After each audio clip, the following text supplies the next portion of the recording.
and welcome to exercise application video number 28, I believe.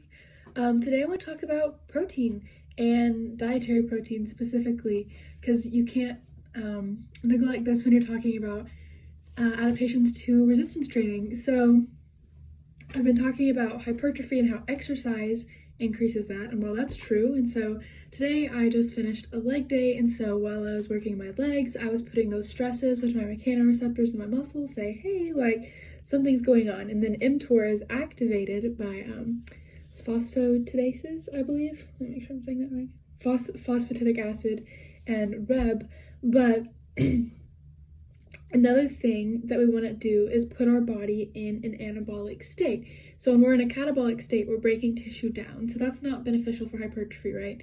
And one of our main goals is building tissue. So when I was out at the gym squatting today, I was doing hip thrusts.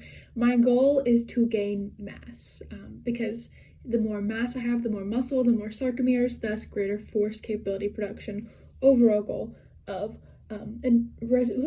resistance training.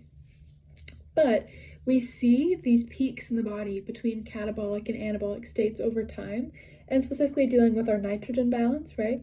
And so, because proteins have nitrogen in them, and we use our proteins to build our sarcomeres. They have carbon, hydrogen, nitrogen, and oxygen. And so when we see these peaks of nitrogen balance, that's when we're actually in an anabolic state and using our proteins to build sarcomeres. So we can activate that during resistance training, which I was doing today when I'm stressing my muscles, when I have that weight on my back, and again, it's a pretty logical concept. As you physically add more and more weight, the principle of overload, the more you stress your body over time beyond your limits, the more you adapt, of course.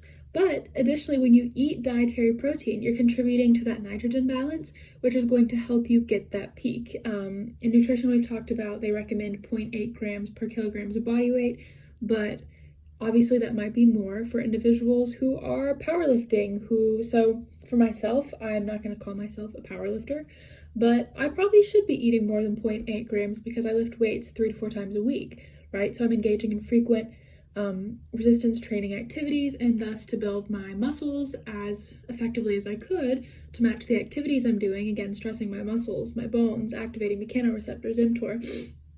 I should also be consuming dietary proteins. So we get that through supplements, meats. You can get them in like beans, and this is more of a nutrition almost focused video, but I felt it was important to mention. And it doesn't matter when you eat your protein as long as you are sure you're getting it in. So thanks for watching.